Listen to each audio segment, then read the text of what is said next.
¿Qué tal, amigos? Buenos días. Hoy vamos a platicar de las verdades y las barbaridades de Donald Trump, porque el día de hoy, tanto en escala mundial como en escala nacional, se le quiere presentar como el villano favorito, como el individuo que es causante de las crisis como la de México.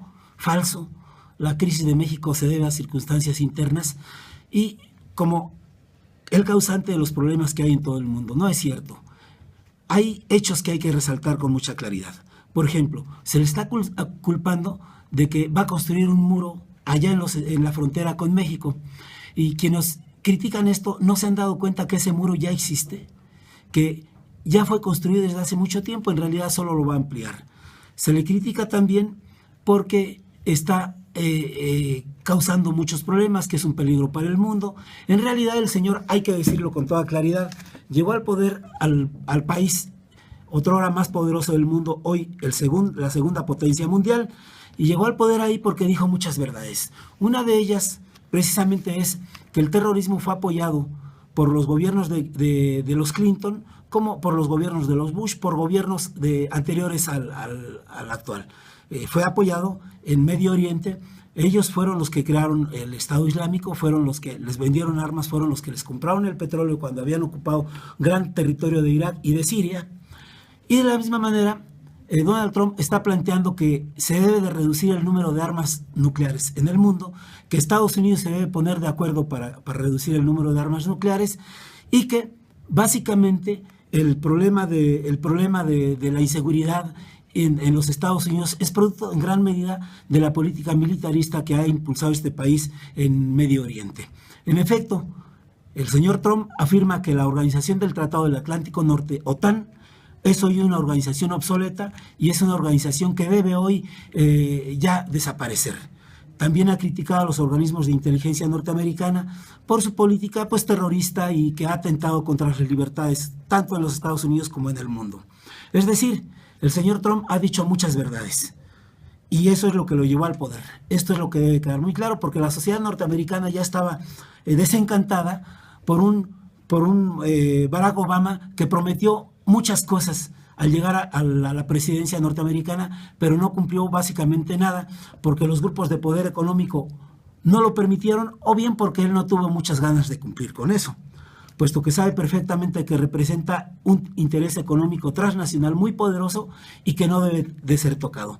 Pues bien, ¿cuál es el problema del señor Trump? Exactamente que está tocando esos intereses, y eso lo pone en riesgo como persona y pone en riesgo su política que quiere implementar a escala nacional y a escala mundial.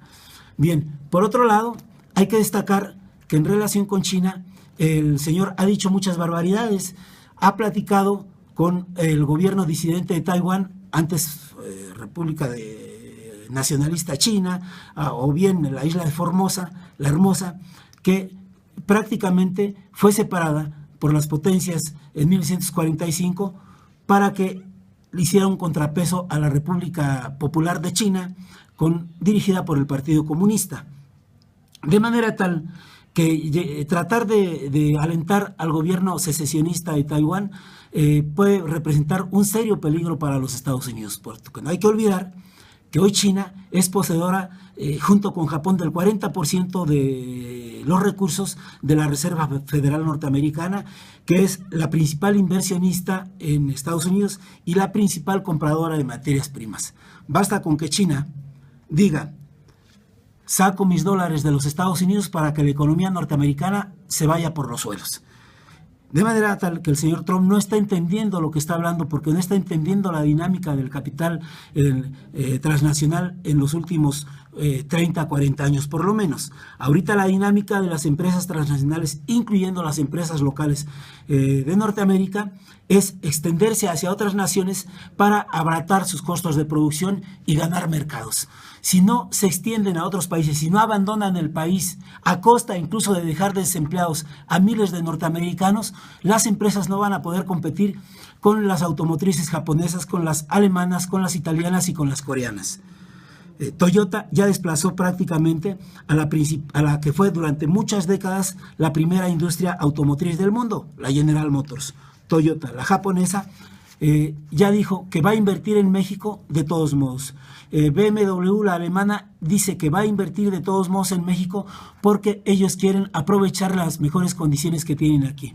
Mientras el señor Trump está obligando a las empresas automotrices norteamericanas a permanecer ahí, pagando salarios de $32 la hora, mientras pagan aquí en México $2 por 8 horas. Esa es la gran contradicción que está enfrentando. ¿Qué es lo que tenemos en relación con México? El señor Trump afirma que va a construir de todos modos el muro y que va a expulsar a miles de mexicanos. No va a expulsar a miles de mexicanos. Hay 30 millones de mexicanos viviendo en los Estados Unidos, muchos de ellos son ilegales y son ellos los que están permitiendo que las empresas norteamericanas puedan competir con sus productos en todo el mundo porque les están cobrando salarios muchísimo más bajos. De tal manera que el señor Trump no va a ponerse una soga al cuello, no va a seguir jalando el nudo como lo ha venido jalando, poniendo en riesgo incluso su seguridad personal al atentar contra los intereses de las empresas transnacionales en aras de un discurso nacionalista y proteccionista. Él claramente va a seguir haciendo lo que las transnacionales le indiquen. En relación con México, hay que decir también que el muro ya existe, ya existía desde hace mucho tiempo y lo único que va a hacer es ampliarlo.